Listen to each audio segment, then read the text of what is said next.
네, 오늘 이제 우리에게 주신 이 본문 말씀은 여러분들이 많이 들어본 적이 있는 그런 포도나무 비유에 관한 말씀입니다. 이 말씀은 또 이렇게 요약할 수 있을 것 같아요.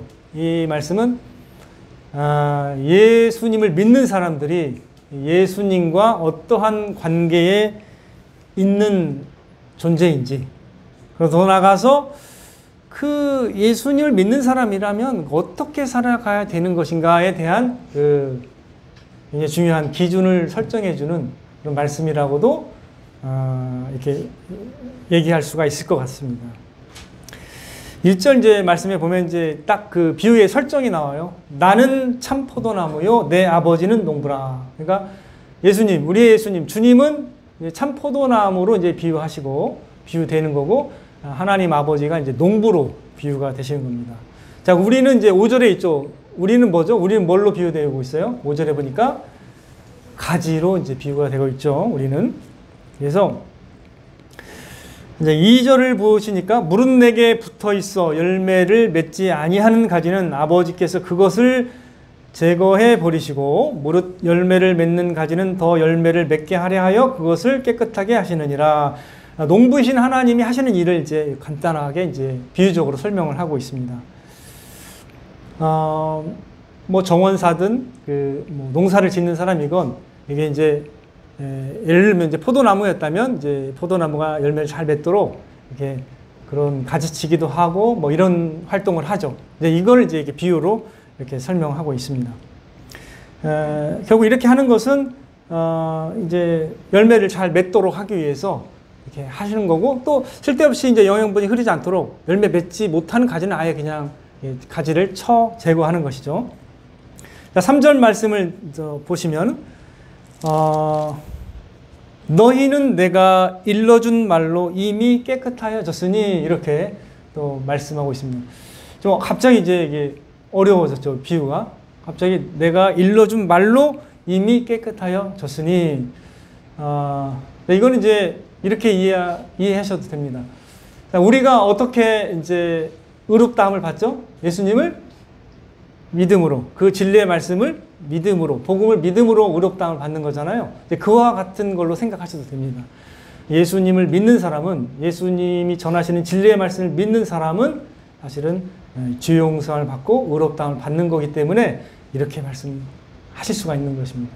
그래서 요한복음 13장에 보면 예수님이 이제 제자들이 발을 씻겨 주시죠. 그죠?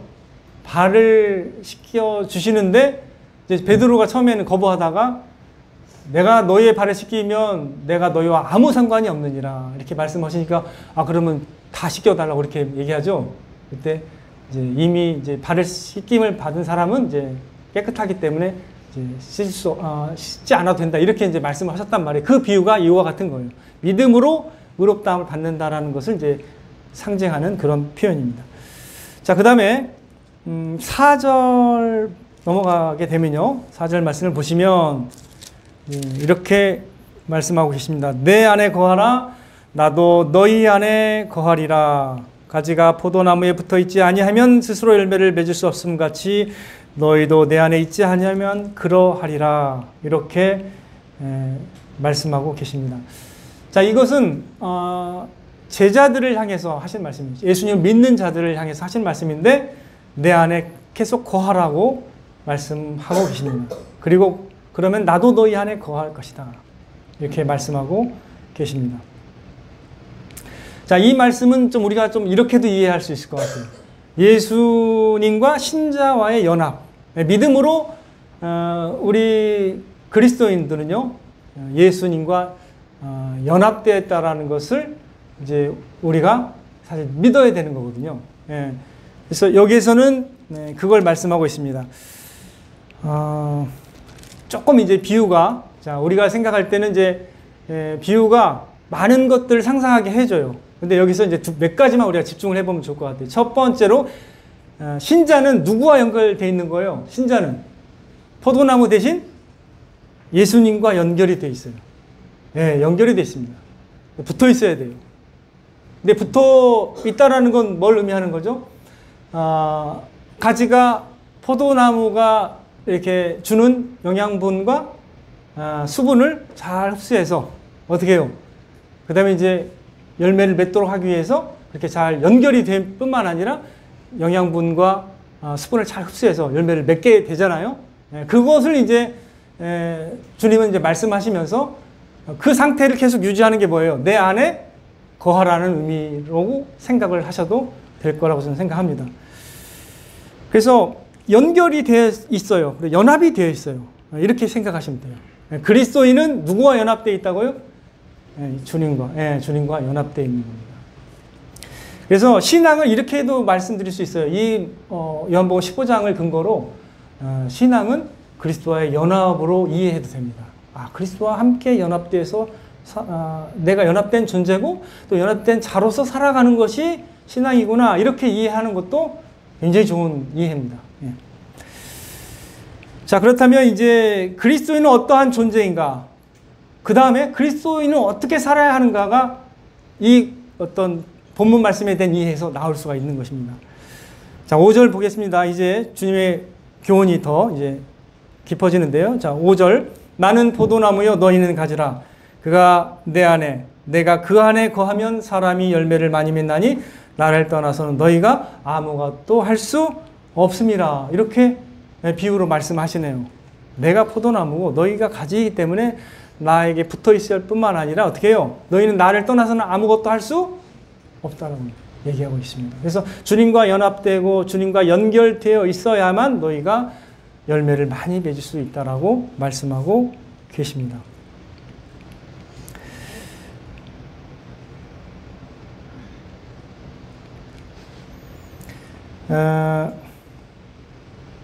만일에 우리가 그 열매 맺지 아니하는 가지였다면 어떻게 될까요?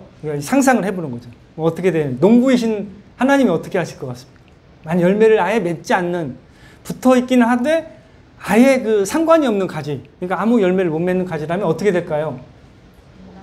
네, 농부가 제거해 버리시겠죠. 그래서 어떻게 하신다고 했죠? 그 6절에 보니까 그걸 설명하고 있네요. 사람이 내 안에 거하지 아니하면 어떻게 해요? 가지처럼 밖에 버려져 마르나니 사람들이 그것을 모아다가 불에 던져 사르느니라.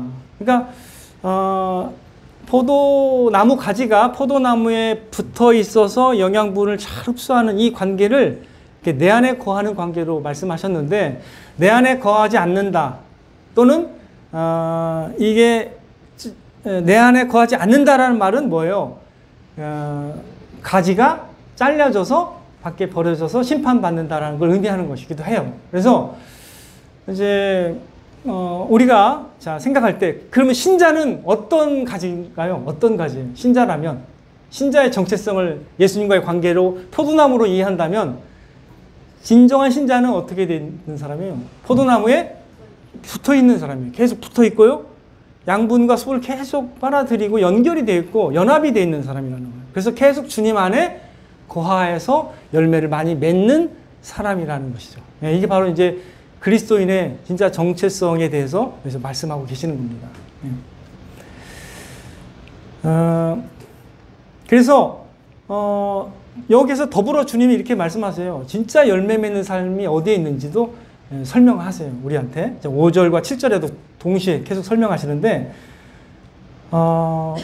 우리가 주님 안에 거하는 것이 조건입니다. 우리가 주님 안에 계속 거해야만이 열매를 맺는다고 말씀하시고, 7절도 보겠습니다. 7절까지 읽을게요. 시작. 너희가 내 안에 거하고 내 말이 너희 안에 거하면 무엇이든지 원하는 대로 구하라. 그리하면 이루리라. 이것도 뭐예요?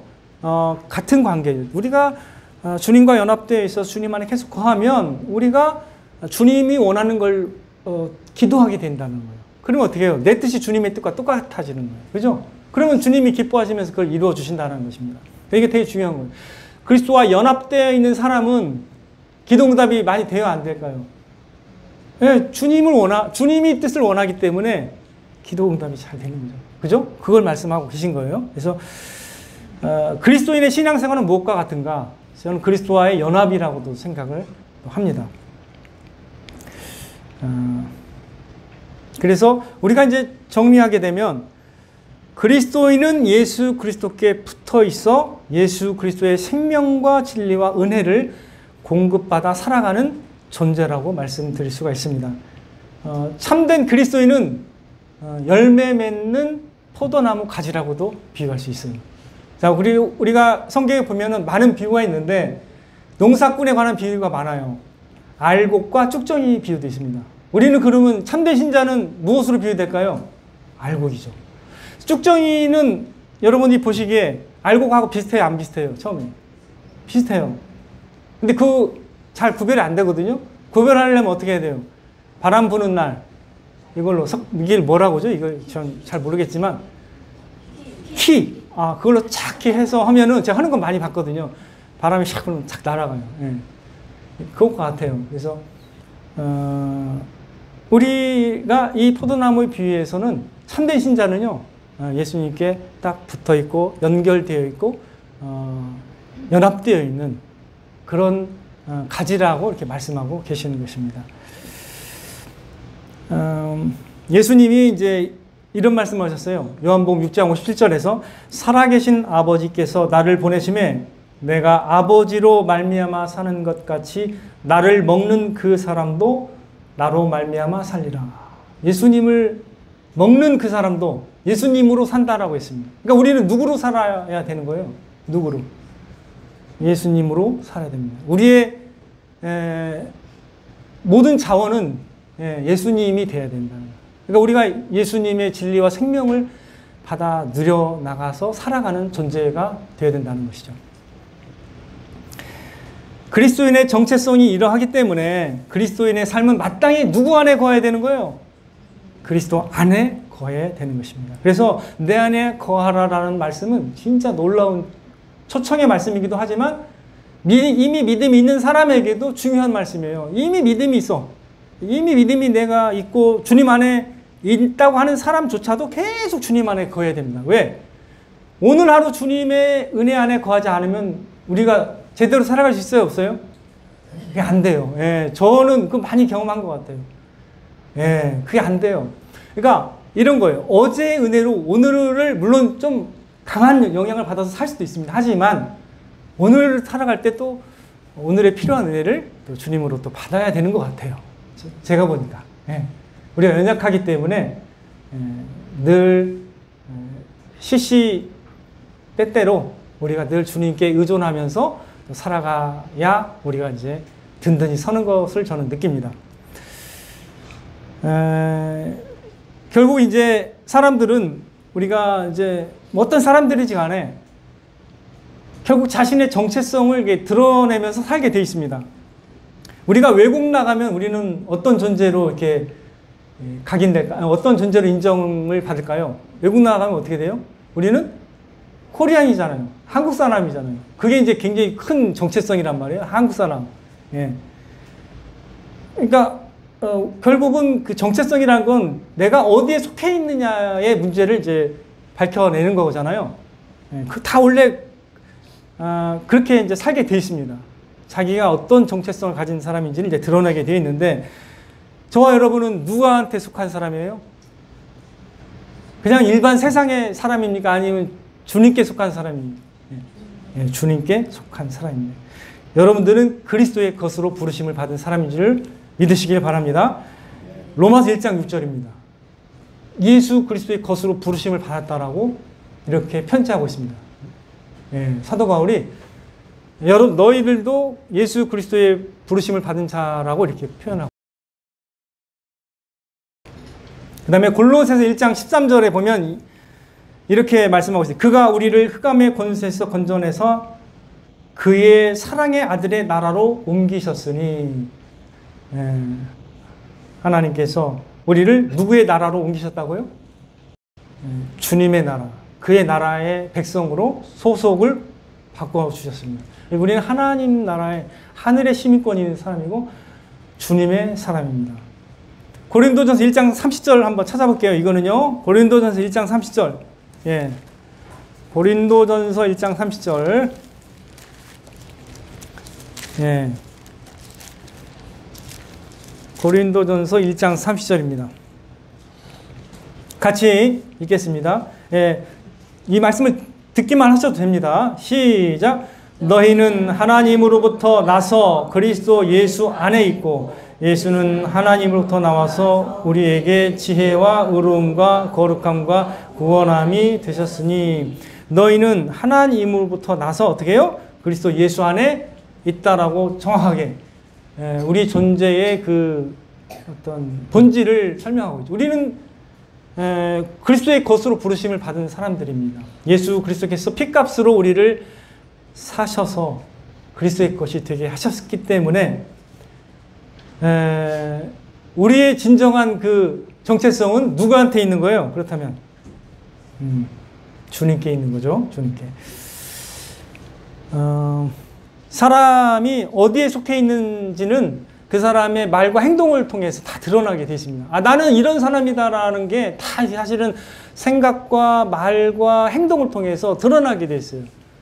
나는 재물을 사랑하는 사람이다라는 거는 그냥 그 사람이 특별한 많은 행동을 안 해도 그 사람의 태도나 몇 가지 말만 봐도 우리가 알 수가 있습니다. 저 사람은 돈의 사람이구나. 알 수 있어요. 저 사람은 뭘 소중히 여기는 사람이구나. 이거를 우리가 다 알 수 있잖아요. 그게 이제 결국은 총체적으로는 그 정체성인데 여러분들은 어떤 존재로 인정을 받고 싶으세요? 정체성. 이게 결국 우리가 원하는 거와 방향이 같아야 되는데 정체성은 이건데 내가 원하는 건 이거야. 그럼 정체성이 어떻게 통일될 수 있겠어요? 없겠어요? 안 되는 거예요. 예를 들면 그거예요. 포도나무에 붙어 있어서 열매를 맺기를 원하긴 하지만 나는 내 뜻대로 살고 싶어. 그러면 어떻게 해요? 양분을 흡수를 하기를 거부하는 거죠. 그죠? 그것과 같은 거예요. 그래서 이게 정체성이라는 건 근데 반드시 드러나게 돼 있어요. 그래서 이게 따로 안 놀아요. 말보다는 그 행동이나 가치관을 통해서 결국 정체성이 드러나게 돼 있습니다. 자, 그러면 이렇게 말씀드릴게요. 세상 사람은 세상을 사랑하는 세상의 사람이라고 한다면 그 사람이 하는 말은 어떤 말일까요? 세상에 속한 말을 하게 됩니다. 성경에 이런 말씀이 있어요. 요한일서 4장을 찾아보겠습니다. 요한일서 4장. 요한일서 4장 말씀 찾아보겠습니다. 요한일서 성경 요한일서 4장 4절에서 6절인데요. 자, 요한일서 4장 4절에서 6절 같이 천천히 읽어보겠습니다. 시작. 자녀들아 너희는 하나님께 속하였고 또 그들을 이기었나니 이는 너희 안에 계신 이가 세상에 있는 자보다 크심이라. 그들은 세상에 속한 거로 세상에 속한 말을 하며 세상이 그들의 말을 듣느니라. 우리는 하나님께 속하였으니 하나님을 아는 자는 우리의 말을 듣고 하나님께 속하지 아니하는 자는 우리의 말을 듣지 아니하나니 진리의 영과 미혹의 영을 이로써 아느니라. 이렇게 말씀하고 있습니다. 그러니까 이제 이게 뭐냐면 결국 자신의 정체성과 자신이 어디에 속해 있는지를 바로 아는 사람이 그 정체성에 합당하게 살아갈 수 있다는 거예요. 그러니까 정체성의 문제는 되게 중요한 거예요. 끝까지, 죽을 때까지 중요합니다. 우리가 죽을 때까지도 내 정체성이 무엇인가에 대해서 만약에 희미하다면 굉장히 끝까지 희미해요. 내가 알곡인가 축적인가 여기에서 계속 헷갈려요. 두렵습니다. 그러니까 정체성의 문제는 나이가 끝까지 가도요. 되게 중요한 문제가 되는 거예요. 우리가 그리스도께 속해 있다면 어떻게 해요? 그리스도 안에 있는 생명과 진리에 관한 그런 은혜와 같은 그런 것들이 우리의 삶을 서서히 어떻게 물들이겠죠, 그죠? 그래서 그런 삶으로 이제 열매를 맺게 되는 것이죠. 왜냐하면 우리가 뿌리를 두고 있는 포도나무 대신 그분이 우리에게 놀라운 생명이고 진리고 은혜와 평강이고 위로이기 때문에 그분을 통해서 우리는 이제 길어 마시는 거고 그분을 통해서 우리는 양분을 빨아들이는 것이기 때문에 그분의 생명력과 열매를 우리가 맺게 되어 있는 거죠. 그래서 우리는 참 신자된 우리는요 그리스도께 계속 붙어 있어야 합니다. 그리고 계속 그리스도께 연결되어서 그분과 연합되어서 그분의 생명과 진리와 은혜를 계속 공급받고 누려받는 저희가 되어야 할 줄로 믿습니다. 조금 더 이제 말씀드려 볼게요. 주님 안에 거한다라는 것은 조금 더 어떤 의미일까요? 그러니까 주님 안에 거한다는 것은 분명히 주님의 말씀, 주님의 진리, 주님의 뜻 안에 거한다는 것인데, 이거는 달리 표현하면 순종한다는 것도 연결이 돼요. 순종. 그러니까 예를 들면 전혀 순종하지 않는데 나는 주님 안에 거한다라고 말할 수 있을까요? 없을까요? 그게 어려워요. 예를 들면 이런 거예요.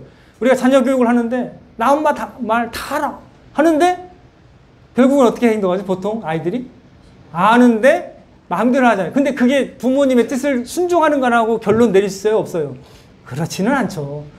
그러면서 이제 점점 더 나아가겠죠. 더 이게 나아지겠죠. 보통 그러거든요. 바로 알아듣진 않아요. 저도 그랬습니다. 이게 못 알아들어요. 잘. 우리가 사람 말도 좀 뒤늦게 알아듣는 편이에요. 우리 그렇잖아요. 우리 마찬가지로 우리 주님의 뜻을 처음에 다 알아듣겠습니까? 저도 못 알아들어요. 천천히 이제 그게 그 말씀이었구나. 그래서 이제 서서히 이제 처음에는 못 따라가는 것도 천천히 이제 가는 거죠. 가는 거죠. 그래서 내 안에 거한다라는 것은 내 말에 거한다는 것과도 같은 거예요. 그래서 여기 우리가 요한복음 15장 7절에는 내 말에 거한다는 표현으로 나와요. 내 말에 거한다. 주님의 교훈과 주님의 진리의 말씀에 거한다라는 표현도 주님 안에 거하는 걸로 이해해도 됩니다. 그래서 요한복음 8장 31절 32절에는 이렇게 말씀하세요. 내 말에 거하면 참으로 내 제자가 되고 진리를 알지니 진리가 너희를 자유롭게 하리라. 내 말에, 내 교훈에 거하면, 이런 뜻이에요. 내 교훈에 거한다는 건 뭐예요? 내 교훈을 따른다라는 거예요. 그래서 주님 안에 거한다는 말 달리 표현하면요, 주님을 따른다라는 거 말을 해도 전혀 틀리지 않습니다. 주님 안에 거한다라는 것은 내가 주님을 따르고 주님께 순종한다라는 걸로 이해하셔도 된다라는 거죠. 자, 그러면 이게 되는 거죠. 저와 여러분의 그 생각과 행동의 기준이 주님의 뜻이 되는 거예요. 그죠? 그래서 내 안에 거하라, 내 말에 거하라는 말씀은 결국 주님의 진리의 말씀에 우리가 즐거이 반응하는, 그리고 반응할 뿐만 아니라 순종하려고 하는 이 태도를 말하는 거죠. 그래서 계속 주님 안에 거하라는 것은 내가 주님의 말씀과 진리에 거하기를 원합니다 라는 마음으로 주님께 다가가는 걸 말하는 거겠죠. 그죠? 그게 우리가 생각하는 내 안에 거하라는 말씀으로 이해하실 때 보다도 우리가 실제적으로 이해할 수 있다고 생각합니다.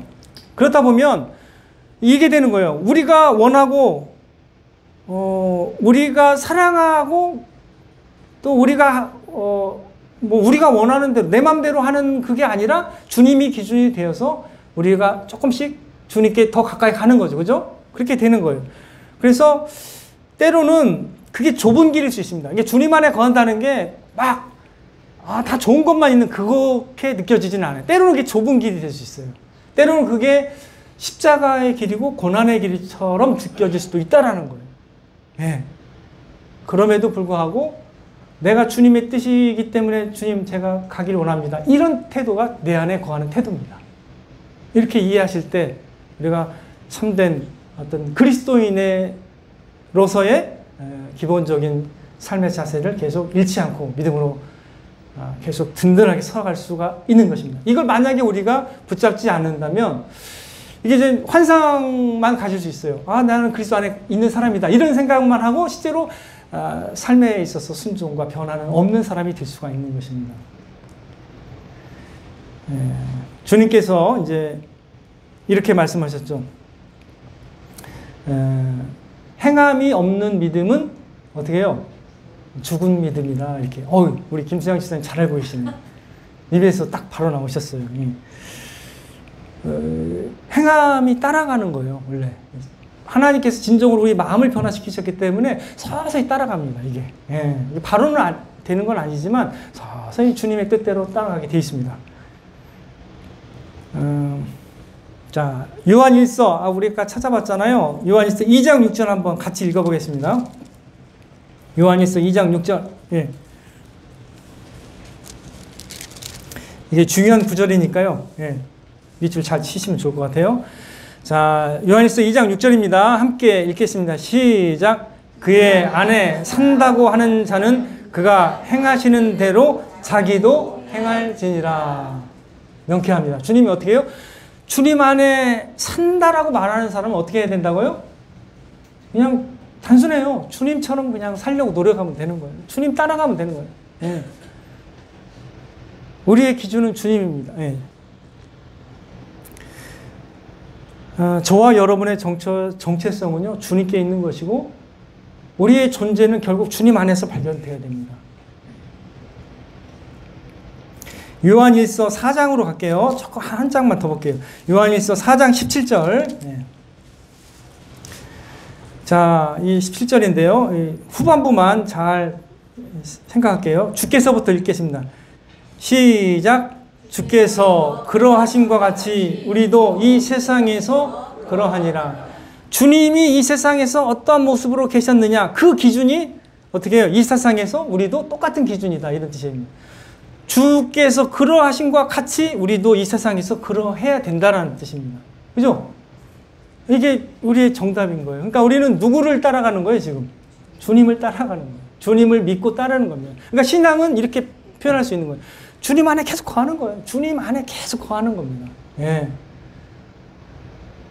나는 충분히 거했다. 더 이상 이제 안 거해도 된다. 이런 사람이 있으면 돼요, 안 돼요? 그러면 안 돼요. 그건 잘못 알고 있는 거예요. 예. 목회자가 그런 말을 했으면 빨리 떠나야 됩니다. 그 목회자를. 그러지 않습니다. 계속 주님 안에 거해야 됩니다. 그 안에 있어야 됩니다. 여러분들, 가족을 떠나는, 이렇게 집을 떠나고 가족 떠나는 사람이 힘들지 뭐 편안합니까? 아니잖아요. 그죠? 여러분 탕자 얘기 알죠? 집은 천국과 같은 거고 가족은 하나님의 사랑과 같은 거예요. 그래서 그게 진짜 근본이에요. 우리에게 사실 우리가 피부로 느끼잖아요. 집이 제일 편하잖아요.